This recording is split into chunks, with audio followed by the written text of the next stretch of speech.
ప్రభును రక్షకుడైన యేసుక్రీస్తు నామములో మహిమగల సంఘం అనే ఆధ్యాత్మిక కార్యక్రమానికి మిమ్మల్ని ఆహ్వానిస్తూ ఉన్నాము. క్రమం తప్పకుండా ఈ కార్యక్రమాన్ని చూస్తూ ఆధ్యాత్మికమైన దీవెనలు మీరు అనుభవిస్తున్నారని మేము నమ్ముచూ ఎంతగానో సంతోషిస్తున్నాం. మీలో కొంతమంది మీ ఫోన్స్ ద్వారా మీ అభిప్రాయాలు తెలియజేస్తూ ఉన్నారు. వాటిని బట్టి సంతోషిస్తూ మీ అందరి కొరకు మా అనుదిన ప్రార్థనలో మేము జ్ఞాపకం చేసుకుంటున్నాం.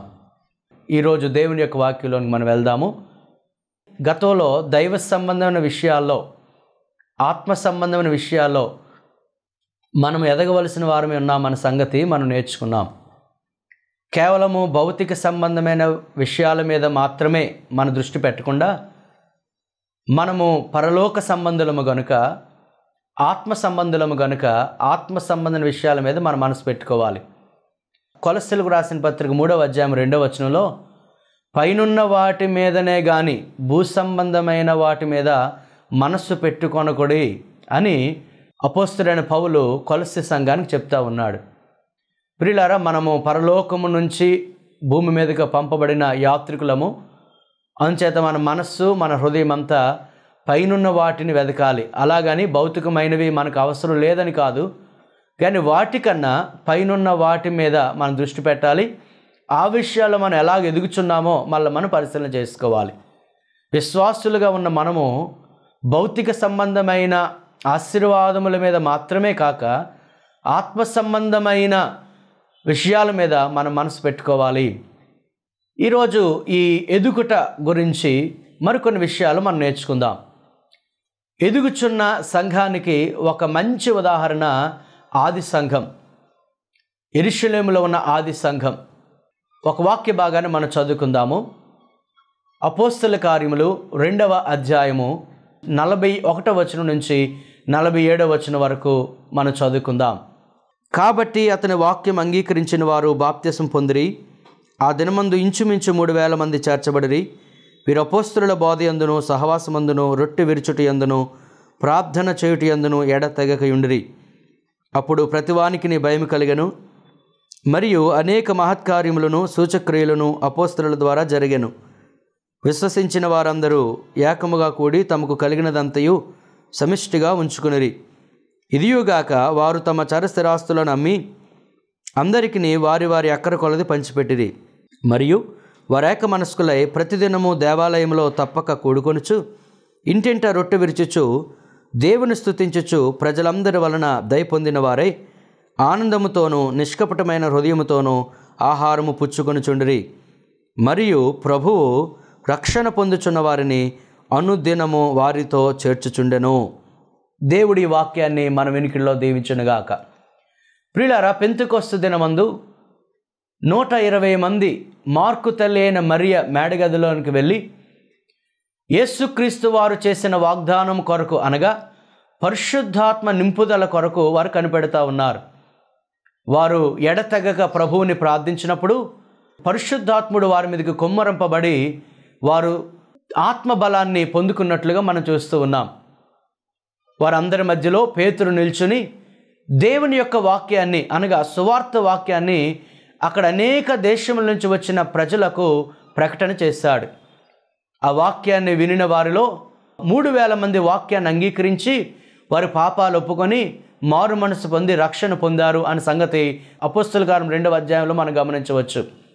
అక్కడ ఒక సంఘము ఏర్పరచబడింది. ఇది ఆది సంఘము, ఎర్లీ చర్చ్ అని అంటాం. ఈ సంఘము నుంచి అనేకమైన విషయాలు మనం నేర్చుకోవచ్చు. ఈ సంఘమును మనం బాగా పరిశీలిస్తే ఎదుగుచున్న సంఘమునకు ఇది ఒక మంచి ఉదాహరణ. ఏంటి ఈ ఆది సంఘములో ఉన్న ప్రత్యేకతలు? ఈ ఆది సంఘాన్ని మనకు మాదిరిగా తీసుకోవచ్చా అన్న విషయాలు మనం ఆలోచన చేస్తే ఖచ్చితంగా ఈనాటి సంఘాలు ఈ ఆది సంఘాన్ని మాదిరిగా మనం తీసుకోవచ్చు. ఈరోజు ఈ ఆది సంఘములో ఉన్న ప్రాముఖ్యమైన విషయాలు మనం నేర్చుకుందాం. అలాగే మనము కూడా, అనగా మన సంఘాలు కూడా అలాగూ ఎదిగితే దేవుడు ఎంతగానో సంతోషిస్తాడు. మొదటిగా ప్రియులారా, 2వ అధ్యాయము 41వ వచనంలో ఒక ప్రత్యేకత మనం చూద్దాం. అతని వాక్యము అంగీకరించిన వారు బాప్తిసం పొందిరి. ఆ దినమందు ఇంచుమించు 3,000 మంది చేర్చబడిరి. అనగా ఈ ఆది సంఘములో ఉన్న ప్రాముఖ్యమైన విషయం ఏంటంటే వాక్యము అంగీకరించిన వారు, అనగా సువార్తను అంగీకరించిన వారు. సువార్త అనగా యేసుక్రీస్తు వారు కన్య మరియ గర్భమున పుట్టి పాపుల కొరకు ప్రాణమును పెట్టి తన రక్తమును చిందించి వారి పాప క్షమాపణ నిమిత్తము తన ప్రాణమును అర్పించి మరణించి సమాధి చేయబడి 3వ దినమున తిరిగి లేచాడు, పరలోకమునకు ఆరోహణమయ్యాడు. ఆయన మరలా న్యాయాధిపతిగా రాబోతూ ఉన్నాడు. ఆయన వచ్చేలోపు ఎవరైతే మారు మనస్సు పాపక్షమాపణ పొందుతారో వారిని మరలా పరలోక రాజ్యంలోనికి తీసుకువెళ్ళడానికి ఆయన వస్తాడు, న్యాయాధిపతి వస్తాడు అనేది సువార్త. పేతురు ఈ సువార్తను ప్రకటించినప్పుడు వారందరూ కూడా వారి హృదయాల్లో నొచ్చుకొని మేమేం చేయాలన్నప్పుడు అపోస్తులైన పేతురు వారిని రక్షణలోనికి నడిపించినట్లుగా మనం చూస్తూ ఉన్నాం. అయితే ఈ సంఘము గురించి మనం ఆలోచన చేస్తే ఆ సంఘములో ఉన్న విశ్వాసులందరూ, సభ్యులందరూ కూడా వాక్యమును అంగీకరించిన వారు, సువార్తను అంగీకరించిన వారు. ఏదో నామకార్థంగా ఆచారముగా గుడికి వచ్చి సంఘానికి వచ్చి వెళ్ళిపోయేవారు కాదు. ఆ సంఘంలో ఉన్న వారందరూ మారు మనస్సు అనుభవం కలిగిన వారు, పాప క్షమాపణ పొందినవారు, పశ్చాత్తాపము పొందినవారు. ఇదిగో వారు వాక్యం అంగీకరించి వారందరూ బాప్తిజం పొంది సంఘములో చేర్చబడిరి అని మనం చూస్తూ ఉన్నాం ప్రియులారా. ఈ ఆది సంఘములో ఉన్న ప్రత్యేకత ఇది. ఈనాడు అనేకమైన సంఘములలో తమ సంఘములలో ఉన్న సంఖ్యను వారు చెబుతూ ఇదిగో మాది పెద్ద సంఘము అని వారు కొంతమంది చెప్పుకుంటూ ఉన్నారు. నిజానికి సంఘము అనగా మారు మనస్సు పొంది రక్షణ పొందిన వారే సంఘ సభ్యులు అని మనం గమనించాలి. ఇది ఆది సంఘమునకు ఉన్న ప్రత్యేకత అని మనము గమనించవలసిన ప్రియులారా. ఈరోజు సువార్తను విని ప్రజలు మారు మనస్సు పొందుతున్నారా, లేదా కేవలము స్వస్థతల కొరకు, ఆశీర్వాదముల కొరకు, భౌతికపరమైన అభివృద్ధి కొరకే సంఘానికి వస్తున్నారా? కొన్నిసార్లు మనం గమనించాలి. ఒకవేళ ప్రియ సహోదరి సహోదరుడా ఈ వాక్యము నీ వింటున్నట్లయితే ఈ ఆది సంఘము ఎదిగినట్లుగా మనము మన సంఘములు ఆ విధంగా వృద్ధి చెందాలని నేను ప్రభు పేట తెలియజేస్తూ ఉన్నాను. ఈ ఆది సంఘములో మరొక విషయాన్ని మనము గ్రహించవచ్చు. 2వ అధ్యాయం 42వ వచనం మనం చదివితే, వీరు అపోస్తుల బోధ యందు, సహవాసమందు, రొట్టె విరుచుట యందు, ప్రార్థన చేయుట యందును ఎడతెగక ఉండిరి. 4 విషయాల్లో ఈ సంఘము ఎడతెగక ఉంది. 1 అపోస్తుల బోధ, 2 సహవాసము, 3 రొట్టె విరుచుట, 4 ప్రార్థన చేయుట. ఈ 4 విషయాలకు ఈ సంఘము అధికమైన ప్రాధాన్యత ఇచ్చింది. ఆ సంఘములో సరి అయిన బోధ ఉంది, ఆ సంఘములో ఒకరికి సహవాసం ఉంది, ఆ సంఘములో రొట్టె విరుచుట ఉంది, ఆ సంఘములో ప్రార్థన ఉంది అని మనం గమనించాలి. ఈ 4 విషయాలు ప్రతి సంఘములో చాలా ప్రాముఖ్యమైన ప్రియులారా. ఏ సంఘములో ఒక్కటి లోపించినా అది పరిపూర్ణమైన సంఘము కాదు. ఈ 4 విషయాలు కూడా ఒక కట్టడమునకు, ఒక గృహమునకు ఏ విధంగా అయితే స్తంభాలు ఉంటాయో ఈ 4 స్తంభాలు ఈ యొక్క సంఘానికి ఆధారము అని మనం గమనించాలి. ప్రతి సంఘములో బోధ ఉండాలి. ఈనాడు బోధల కన్నా అనేకమైన కథలకు, కల్పనా కథలకు కొన్ని సంఘములు ప్రాముఖ్యత ఇస్తున్నాయేమో అని మనం గమనించాలి. కానీ అపోస్తలులు వారు సరైన బోధ వారు బోధించారు. ప్రియులారా, ఒక వ్యక్తి శిష్యునిగా మారాలంటే బోధ చాలా అవసరం. కేవలము కథలతో కాలక్షేపం చేస్తే ఒక వ్యక్తి శిష్యుడిగా మారలేడు. ఆది సంఘములో అపోస్తలైన వారు యేసుక్రీస్తు యొక్క బోధను వారికి ఇచ్చారు. అలాగే ప్రతి ఒకరికి మధ్య సహవాసం ఉంది. ఈనాడు సంఘములలో సహవాసం ఉంటుందా? కేవలం ఆదివారం వెళ్ళి కొద్దిసేపు ఆరాధన చేసి ఏదో తోచిన కానుక ప్రభువుకి ఇచ్చి వచ్చేస్తూ ఉన్నారు. కానీ మిగతా రోజుల్లో సంఘములో సహవాసం అనేది తక్కువ అవుతుందేమో ఒకసారి మనం పరిశీలన చేసుకోవాలి. అలాగే రొట్టె విరుచుట, ప్రార్థన కూడా ఆ సంఘములో ఉంది, గమనించాలి. అయితే ఇక్కడ గమనించవలసిన మరొక విషయం ఏంటంటే ఈ 4 విషయాల్లో వారు ఎడతెగక ఉన్నారు. అనగా ఇంగ్లీష్ బైబిల్లో మనం గమనిస్తే కేజేవిలో దే కంటిన్యూడ్ స్టెడ్ ఫాస్ట్లీ అన్న మాట మనకు కనబడుతుంది. ఎన్ఐవిలో దే డివోటెడ్ దెమ్సెల్వ్స్ అనే మాట మనకు కనబడుతుంది. అనగా వారికి ఈ సంఘము చాలా ప్రాముఖ్యమైనది. సంఘము తర్వాత ఏ పనైనా సంఘము విషయంలో వారు ఎడతెగక ఉన్నారు.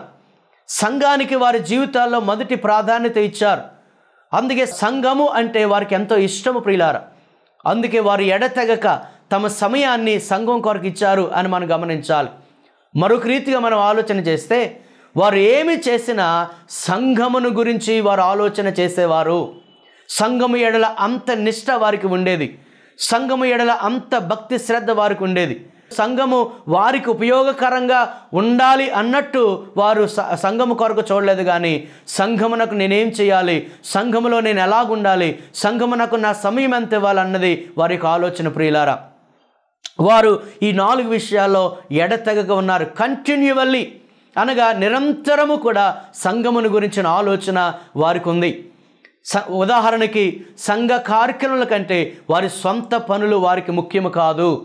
ఈరోజు సంఘములను గురించి మనం ఆలోచన చేస్తే కొన్ని సంఘములలో మనం గమనించవచ్చు, సొంత పనులు వారికి ముఖ్యం. సంఘములలో సభలైనప్పుడు, సంఘములలో కార్యక్రమాలైనప్పుడు చాలామంది సొంత పనులు గురించి వారు సాకులు చెప్తూ సంఘ కార్యక్రమాల్లో పాలు పొందడం మానేస్తూ ఉన్నారు. ప్రియులారా, యేసుక్రీస్తు వారు స్వరక్తమిచ్చి సంపాదించిన సంఘం. ప్రభు దృష్టిలో సంఘము చాలా ప్రాముఖ్యమైనది. అందుకే సంఘం కొరకు ఆయన ప్రాణం పెట్టాడు. సంఘం కొరకు ఆయన తన రక్తాన్ని చిందించాడు. సంఘము కొరకు ఆయన సేవకులైన ఈవులను ఆయన అనుగ్రహించాడు. ఇదిగో మరలా రెండవసారి ఆయన సంఘము కొరకు ఆయన రాబోతున్నాడు. ఈ వాక్యం వింటున్న ప్రియ సహోదరి సహోదరుడా, నీ హృదయంలో సంఘము గురించిన ఆ ప్రాముఖ్యత ఏముంది? సంఘము గురించి నీవు ఆలోచిస్తూ ఉన్నావా? సంఘము ఎడల నీ ఉద్దేశం ఏంటి? యేసుక్రీస్తు వారు సంఘమునకు ప్రాధాన్యత ఇచ్చారు. నీవు కూడా సంఘమునకు ప్రాధాన్యత ఇవ్వాలి. ప్రియులారా, ఈరోజు చాలామంది అంటారు, దేవుడంటే నాకు ఇష్టం అండి, కానీ ఏ సంఘానికి నేను వెళ్ళనని అంటారు. దేవుడంటే ఇష్టం, దేవుని వాక్యం అంటే ఇష్టం, కానీ సంఘముతో నాకు సంబంధం ఉండదు అని చాలామంది అంటారు. ప్రియులారా, ఈ భూమి మీద ఈ సంఘం అనేది పరలోక రాజ్యానికి ప్రతినిధిగా ఉంది. ఇది పరలోక రాజ్య ప్రతిబింబం. స్థానిక సంఘములో సభ్యునిగా ఉంటేనే నీవు పరలోక రాజ్యములో నీవు సభ్యునిగా ఉంటావన్న సంగతి నీవు మర్చిపోవద్దు. అందుచేత ఆది సంఘాన్ని మనం గమనిస్తే అది ఎదిగిన సంఘము, ఎదుగుచున్న సంఘము అనగా సంఘములో ఉన్న వారందరూ సంఘమునకు మొదటి ప్రాధాన్యత ఇచ్చారు. 2వ అధ్యాయము 43వ వచనాన్ని మనం గమనిస్తే, అప్పుడు ప్రతి వానికి భయం కలిగెను, మరి అనేక మహత్కార్యములను సూచక్రియలను అపోస్తలుల ద్వారా జరిగెను. ఆ సంఘముల్లో కూడా అనేకమైన అద్భుతాలు జరిగాయి, అనేకమైన మహత్కార్యాలు జరిగాయి, అనేకమైన సూచక్రియలు జరిగాయి. దేవుడు అపోస్తలులను ఉపయోగించుకొని పరిశుద్ధాత్మ శక్తి ద్వారా అనేకమైన అద్భుతములు వారి చేత చేయించారు. ఇదిగో ప్రజలు లేదా విశ్వాసుల సంఘము ఇదిగో అపోస్తలుల ద్వారా జరిగిన అద్భుతాలు చూసి వారికి దేవుని ఎడల భయము పెరిగింది. ప్రియులారా, ఈరోజు దేవుడు మన సంఘములలో అనేకమైన అద్భుతాలు చేస్తూ ఉన్నాడు. కానీ అద్భుతం రుచి చూసిన తర్వాత దేవుని ఎడల నీకు భయము పెరుగుతూ ఉందా? దేవుని ఎడల నీకు భక్తి పెరుగుతూ ఉందా? లేదా కృతజ్ఞత లేని వారుగా దేవుడు చేసిన మేలును మరిచిపోయి ఇంకా లోకంలో నువ్వు తిరుగుతూ ఉన్నావా? ప్రియులారా, దేవుడు ఒక అద్భుతాన్ని మన జీవితంలో చేస్తే ఆ అద్భుతము వెనుక దేవునికి ఉన్న ఉద్దేశం ఏంటంటే నీవు ప్రభువు ఎడల భయభక్తులు కలిగి ఉండాలి. ఆయన సన్నిధిలో నీవు వణికి ప్రభు యొక్క వాక్యాన్ని శ్రద్ధగా వినాలి. ప్రభు ఎడల నీవు భక్తి శ్రద్ధలు కనుపరచాలి అన్నది దేవుని యొక్క ఉద్దేశం. ఆది సంఘము దేవుని యొక్క ఉద్దేశాన్ని నెరవేర్చింది.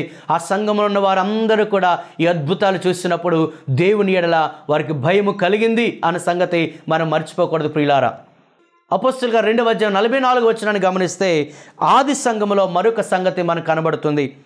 అక్కడ వ్రాయబడింది, విశ్వసించిన వారందరూ ఏకముగా కూడిరి. అనగా ఈ ఆది సంఘములో ఐక్యతను మనం చూడొచ్చు. ఈ ఆది సంఘములో ఐక్యతను మనం చూడొచ్చు. వారందరూ కూడా ఏక మనస్సు కలిగిన వారు.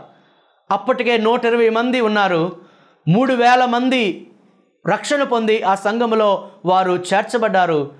3120 మంది కూడా వారు ఏక మనస్సు కలిగిన వారు, వారు ఐక్యత కలిగిన వారు. వారి మధ్య ఐక్యత ఉంది. వారి మధ్య ఒకరి ఎడల ఒకరికి నమ్మకం ఉంది. ఒకరికంటే ఒకరు యోగ్యులుగా ఎంచే స్వభావం వారి మధ్య ఉంది. ప్రియులారా, ఈరోజు సంఘములలో ఐక్యత ఉందా? సేవకుల మధ్య ఐక్యత ఉందా? ఈరోజు డినామినేషన్ అని పేరు చెప్పుకుంటూ యేసుక్రీస్తు నామానికి చాలామంది అవమానకరంగా జీవిస్తూ ఉన్నారు. నీ డినామినేషన్ కాదు అని తెలిసినప్పుడు వారికి కనీసం ప్రైజ్ లార్డ్ చెప్పడం కూడా కష్టమైపోతుంది. ప్రియులారా, యేసుక్రీస్తు వారు మనందరి కొరకు ఆయన రక్తము చెందించాడు. యేసుక్రీస్తు రక్తము ద్వారా మనం కడగబడిన తర్వాత మనలో మన సంఘములలో భేదములు ఉండకూడదు అని ప్రభు యొక్క ఆలోచన. ఆ ఆది సంఘము ఐక్యత కలిగి ఉంది. 133 కీర్తనలో మనం చదవచ్చు, సహోదరుల ఐక్యత కలిగి నివసించుట ఎంత మేలు, ఎంత మనోహరం అని చెప్తూ క్రిందన 3వ వచనం అంటాడు, అచ్చట ఆశీర్వాదమును శాశ్వతమైన జీవము ఉండవలనని ఆయన ఆజ్ఞాపించాడు. ప్రియులారా, ఎక్కడైతే ఐక్యత ఉంటుందో అక్కడ ఆశీర్వాదం ఉంటుంది. ఎక్కడ ఐక్యత ఉంటుందో అక్కడ దేవుని యొక్క గొప్ప కార్యాలు జరుగుతాయి. మన సంఘములలో లేదా ఈ వాక్యం వింటున్న మీ సంఘములలో ఐక్యత ఉందా? ఈనాడు కులమును బట్టి కొన్ని సంఘములలో భేదములు కలుగుతూ ఉన్నాయి. నిజానికి యేసుక్రీస్తు రక్తం ద్వారా కడగబడిన మనం ఇది పెద్ద కులము, ఇది చిన్న కులం అన్న ఆలోచన దేవుని పిల్లలకు రాకూడదు. నిజానికి కులము అనేది దేవుని దృష్టిలో లేదు ప్రియులారా. కులం అనేది మనుషులు ఏర్పరచుకున్నారు. ఈరోజు కులమును బట్టి కొన్ని సంఘములు విడిపోతూ ఉన్నాయి. అలాగే హెచ్చు తగ్గులను బట్టి సంఘములలో భేదాభిప్రాయాలు కలుగుతున్నాయి. కొన్ని సంఘములలో ఉన్నత పదవిని ఆశించేవారు కొంతమంది, ఆ పదవి కొరకు సంఘములలో భేదములు పుట్టించేవారు ఎంతోమంది ఉన్నారనే సంగతి మనం గమనించవచ్చు ప్రియులారా. నిజానికి ఆది సంఘములో ఐక్యత ఉంది. కులమును బట్టి కానీ, ధనమును బట్టి కానీ, చదువును బట్టి కానీ, రంగును బట్టి కానీ, వారి యొక్క స్టేటస్ బట్టి కానీ వారి మధ్య భేదాలు లేవు. కానీ సంఘం అంతా ఐక్యత కలిగి ఉంది. ప్రియ సహోదరి సహోదరుడా, ఆది సంఘమును మనం గమనిస్తే మన సంఘములు కూడా అలా ఉండాలని ప్రభు కోరుకుంటున్నాడు సంగతి మనం మర్చిపోకూడదు. 2వ అధ్యాయం 44వ వచనంలో మరొక సంగతి మనం గమనించవచ్చు.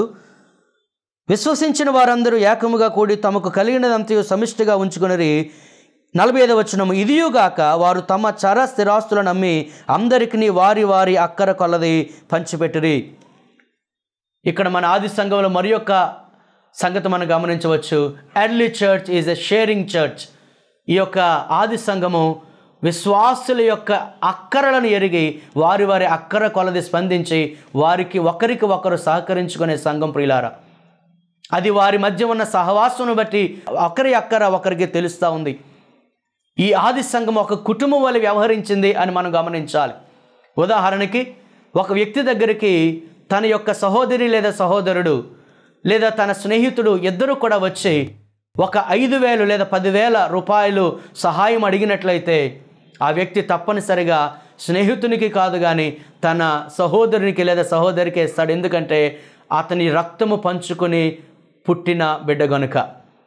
అనగా ఆది సంఘంలో మనం గమనిస్తే ఒక సహోదరునికి వారి చర స్థిరాస్తులను అమ్మి సహితము విశ్వాసులకు తన సంఘ సహోదరులకు వారు ఇవ్వగలుగుతున్నారంటే ఆ ఆది సంఘంలోని విశ్వాసులు ఆ సంఘాన్ని ఒక కుటుంబములాగా భావించారు. కుటుంబంలో ఏ విధంగా అయితే ఒకరి అక్కరను ఒకరు తీర్చుకుంటారో ఈ ఆది సంఘములో కూడా వారి వారి అక్కర కొలది వారు పంచిపెట్టారు పిల్లారా. ఈరోజు సంఘములలో కుటుంబ వాతావరణం ఉంటుందా? కేవలము ఆదివారం వచ్చి వెళ్ళిపోతే అటువంటి కుటుంబ వాతావరణం ఉండదు ప్రియులారా. సంఘం అనగా ఒక కుటుంబం. ఒకరి అక్కరలో ఒకరు పాలు పంపులు పొందుకోవాలి, ఒకరు దుఃఖములో ఒకరు పాలు పంపులు పొందుకోవాలి. రోమిలకు రాసిన పత్రిక 12వ అధ్యాయం అంటాడు, సంతోషించు వారితో సంతోషించండి, ఏడ్చు వారితో ఏడవండి, అనగా దుఃఖించు వారితో దుఃఖించండి. ప్రియులారా, చాలామందికి సంతోషించు వారితో సంతోషించడం అంటే చాలా ఇష్టం. వారి యొక్క కుటుంబంలో ఘనకార్యములు జరిగినప్పుడు, ఫంక్షన్స్ అయినప్పుడు, మంచి విందులు జరిగినప్పుడు చాలామంది వెళతారు. కానీ అదే సంఘంలో ఒక వ్యక్తి రోగిగా ఉన్నప్పుడు, అదే సంఘంలో ఒక వ్యక్తి హాస్పిటల్లో జాయిన్ అయినప్పుడు, అదే సంఘంలో ఒక వ్యక్తి ప్రమాదానికి గురైనప్పుడు, అదే సంఘంలో ఒక స్త్రీ డెలివరీ అవ్వడానికి సిద్ధంగా ఉన్నప్పుడు ఒక సంఘ సహోదరులుగా నీవు సహకరిస్తున్నావా?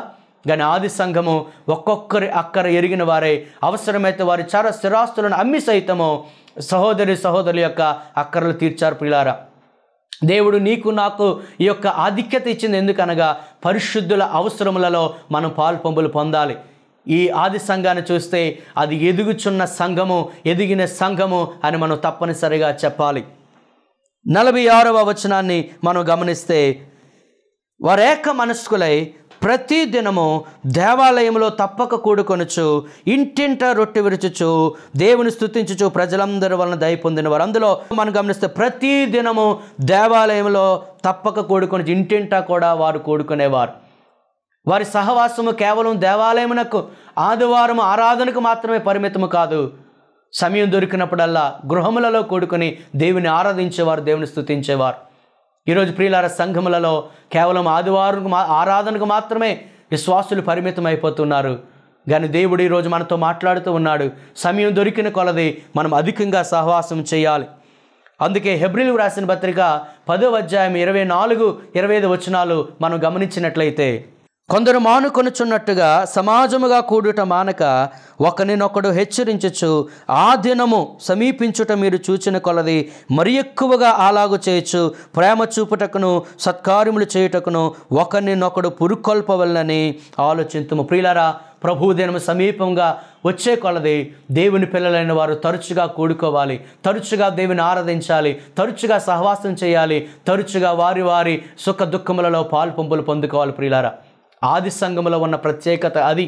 ఆదివారం మాత్రమే కాదు, సమయం దొరికినప్పుడల్లా ప్రతిదినము దేవాలయంలోనూ ఇంటింటా కూడుకొని దేవుని స్తుతించేవారు. 2వ అధ్యాయము 46 వచనంలో మరొక సంగతి మనం గమనించవచ్చు. ఆది సంఘము దేవుణ్ణి స్తుతించే సంఘము. ఆ సంఘములలో ఆరాధనకు ప్రాముఖ్యత ఇచ్చేవారు, దేవుని స్తుతించేవారు, దేవుని ఆరాధించి ఆయన పూజార్హుడని దేవుని ఆరాధించేవారు, ఆయన పూజార్హుడని, ఆయన మహిమ ఘనత ప్రభావములు పొందడానికి అర్హుడని ఆ సంఘములలో ఆరాధన జరిగేది. స్తుతి ఆరాధన ఆ సంఘములో జరిగేది అని మనం గమనించాలి. ఇంకా చూస్తే ప్రజలందరి వలన వారు దయ పొందారు. ఈ ఆది సంఘము ఇతరుల దయ అనగా అన్యులు, వారి చుట్టుపక్కల ఇరుగు పొరుగు వారు కూడా వారి మీద దయ చూపించారంటే దాని అర్థము వారు మంచి సాక్ష్యము కలిగి జీవించారు. పిల్లారా, ఈరోజు ఒక క్రైస్తవునిగా నీవు మంచి సాక్ష్యాన్ని కలిగి ఉంటున్నావా? ప్రతి ఆదివారం గుడికి వెళ్ళిన నీవు మార్పు చెందిన జీవితాన్ని నీవు జీవించగలుగుతున్నావా? నీ ప్రవర్తనలో ఏమైనా మార్పు వచ్చిందా? గమనిస్తే ఆది సంఘములో ఉన్న సంఘ సభ్యులందరూ వారు ప్రజల దయను పొందుకున్నారు అనగా మంచి సాక్ష్యము వారు పొందుకున్నారు. 47వ వచనములో ఆనందముతోనూ నిష్కపటమైన హృదయముతోనూ ఆహారం పుచ్చుకున్నారు. వారి హృదయము ఆనందంతో నిండింది. అలాగే వారి హృదయము నిష్కపటమైన హృదయము, ఏమాత్రం కూడా కపటము లేకుండా ఇతరుల మీద ప్రేమ చూపించి ఆ సంఘము ఆనందంగా దేవుని సన్నిధిలో వర్ధిల్లేది. ప్రియులారా, ఇంకా ఆఖరి భాగంలో రాయబడింది, ప్రభువు రక్షణ పొందుచున్న వారిని అనుదినము వారితో చేర్చుచుండెను. ఇంత క్వాలిటీ కలిగిన ఈ సంఘాన్ని మనం గమనిస్తే అనుదినము కూడా ప్రజలు రక్షణ పొంది సంఘములో చేర్చబడేవారు, అనగా అనుదినము మారు మనసు పొందేవారు, అనుదినము రక్షణ పొందేవారు, అనుదినము బాప్తిసాల కార్యక్రమం జరిగేది. ఆ రీతిగా ఆ సంఘం వృద్ధి చెందింది. ప్రియులారా, ఆది సంఘము ఎదుగుచున్న సంఘము అని చెప్పడానికి అనేకమైన విషయాలు మనం నేర్చుకోవచ్చు. 6వ అధ్యాయంలోనికి మనం వెళితే అపోస్తలుల గారు 6వ అధ్యాయంలో ఈ సంఘములో ఉన్న పరిచారకుల గురించి మనం ఆలోచన చేస్తే, ఈ పరిచారకులు వారు సేవకులు కాదు, కేవలము పరిచారకులే. ఈ పరిచారకుల గురించి రాస్తూ 6వ అధ్యాయం 3వ వచనంలో ఆత్మతోనూ జ్ఞానముతోనూ నిండుకొని మంచి పేరు పొందినవారు అని మనం చూస్తున్నాం. 5వ వచనంలో విశ్వాసముతోనూ పరిశుద్ధాత్మతోనూ నిండుకొనినవారు అని మనం గమనిస్తున్నాం. ఇది ఆది సంఘములో విశ్వాసులకు ఉన్న ప్రత్యేకత. ప్రియులారా, నిజంగా మన సంఘాల్లో ఆత్మతో నిండుకొనిన వారు, జ్ఞానముతో నిండుకొనివారు, మంచి మనస్సాక్షి కలిగిన వారు, ప్రజల దయ పొందిన వారు, ఆత్మజ్ఞానము కలిగిన వారు మన సంఘంలో ఉండాలని ప్రభు కోరుకుంటూ ఉన్నాడు. ఇంకా ఈ ఆది సంఘం గురించి ఆలోచన చేస్తే 8వ అధ్యాయం 1వ వచనం నుంచి, ఆ కాలమందు యెరూషలేములోని సంఘమునకు గొప్ప హింస కలిగినందున అపోస్తులు తప్ప అందరూ యోదయ సమరయ దేశముల యందు చెదిరిపోయిరి. భక్తిగల మనుషులు స్టెఫనును సమాధి చేసి అతన్ని గూర్చి ప్రభుగా ప్రలాపించిరి. సౌలైతే ఇంటింట జొచ్చి పురుషులను స్త్రీలను ఈడ్చుకొని పోయి చెరసాల్లో వేయించి సంఘమును పాడు చేయుచుండెను. కాబట్టి చెదరిపోయిన వారు సువార్త వాక్యమును ప్రకటించుచు సంచారము చేసిరి. ఆ యెరూషలేము సంఘమునకు హింస కలిగినప్పుడు అపోస్తులందరూ అక్కడే ఉండిపోయారు, కానీ విశ్వాసులైన వారు చెదిరిపోయి వారు సువార్తను ప్రకటించారు. ప్రియులారా, వారు కేవలము ఆనంద సమయంలో మాత్రమే కాదు, హింసలు కలిగిన సమయంలో కూడా వారు సువార్తను ప్రకటించారు. అనగా ఈ సంఘములో ఉన్న విశ్వాసులందరూ కూడా సువార్తను ప్రకటించగలరు. ఇది వారి ఆధ్యాత్మిక జీవితం యొక్క ఎదుగుదలకు ఒక గొప్ప సూచన. సంఘంలో ఉన్న ప్రతి ఒక్కరూ సువార్త ప్రకటించగలగాలి. చాలామంది అంటారు, ఈ సువార్తను మేము ప్రకటించలేమండి, ఈ సువార్త ప్రకటించవలసిన పని మా పాస్టర్ గారిది అంటారు. సంవత్సరాల తరబడి మీ సంఘ కాపరి లేదా పాస్టర్ గారు ఒక్కరే కష్టపడటం వలన సంఘములు వృద్ధి చెందటం లేదు. ఈనాడు సంఘములలో ప్రతి ఒక్కరూ కూడా సువార్త ప్రకటించాలి. సువార్త ప్రకటించవలసిన భారము ప్రతి విశ్వాసం మీద మోపబడి ఉంది. నీవు సువార్తను ప్రకటించకపోతే నీ సంఘములోనికి ఆత్మలు ఎలా చేరుతాయి? నీ సువార్తను ప్రకటించకపోతే సంఘములు ఎలా వృద్ధి చెందుతాయి? ఈ ఆది సంఘాన్ని గమనిస్తే వారు కేవలము చర్చ్ మెంబర్స్ కాదు, వారందరూ కూడా మినిస్టర్స్ ఆఫ్ ద గాస్పెల్, అనగా కేవలము సంఘ సభ్యులు మాత్రమే కాదు, సంఘములో ఉన్న వారందరూ సువార్తను ప్రకటించారు. ప్రియులారా, ఈ ఆది సంఘాన్ని మనం గమనిస్తే ఇది ఎదిగిన సంఘం, ఎదుగుచున్న సంఘం. ఈరోజు ప్రభువు సంఘములన్నీ అలా ఉండాలని కోరుకుంటున్నాడు. మన సంఘములు అలా ఉండుట కొరకు మనం ఏమి చేయగలమో మనం ప్రయత్నం చేద్దాం. మన సంఘ అభివృద్ధి కొరకు, మన సంఘ క్షేమం కొరకు మనం ఆలోచన చేద్దాం. సంఘమునకు మన జీవితంలో మొదటి ప్రాధాన్యత ఇద్దాం. ఏ సంఘము కొరకు ఆయన రక్తం చెందించాడో, ఏ సంఘము కొరకు ఆయన మరణించాడో, ఏ సంఘము కొరకు మరలా ఆయన రాబోతున్నాడో, ఆ సంఘము కొరకు మనం ఏమి చేయాలి, ఏమి చేద్దామని ఆలోచన చేసి ప్రభు సంఘము కొరకు గొప్ప కార్యాలు చేద్దాం. ఆ రీతిగా మన సంఘములు ఎదగాలని కోరుకుందాం. అటువంటి కృప దేవుడు మనందరికీ అనుగ్రహించునుగాక. దేవుడు ఈ మాటలను మన వినికిడిలో దీవించునుగాక. ఆమేన్. ప్రేమగల తండ్రి, కృపగల ప్రభువా, నీ పరిశుద్ధ నామానికి వందనాలు చెల్లిస్తున్నాం. ఆనాడు ఆది సంఘములో ఉన్న విషయాలు మాకు బోధించావు. ఈనాటి సంఘములలో అటువంటి విషయాలు ఉంటే ఆ రీతిగా మా సంఘములు పాటించగలిగితే మా సంఘములు ఎదుగుతాయని, సంఘములు క్షేమాభివృద్ధి పొందుకుంటాయని, ఏ సంఘము కొరకు నీవు రక్తం చెందించావో, ఏ సంఘము కొరకు మరణించి ఏ సంఘము కొరకు మరలా నీవు రాబోతున్నావో, ఆ సంఘములన్నీ కూడా నీ రాకడలో ఎత్తబడుటకు మా వంతు కృషి మేము చేయడానికి సహాయం చేయండి. మా జీవితాల్లో సంఘమునకు ప్రాముఖ్యత ఇచ్చేటట్టు కృప చూపండి. సంఘము కొరకు మేమేమి చేయాలో, ఏమి చేస్తే నీవు సంతోషపడతావో మేము ఆలోచించి మా స్థానిక సంఘములకు దీవెనకరముగా ఉండుటకు నీ కృప చూపండి. ఈ కార్యక్రమాన్ని వీక్షిస్తున్న ప్రతి ఒక్కరిని దీవించండి, ప్రతి కుటుంబాన్ని దీవించండి. వారి సంఘములకు వారు దీవెనకరంగా ఉండుటకు, సంఘములకు ఆశీర్వాదకరంగా ఉండుటకు మీరు కృప చూపమని యేసు నామమున అడుగుచున్నాము తండ్రి. ఆమేన్.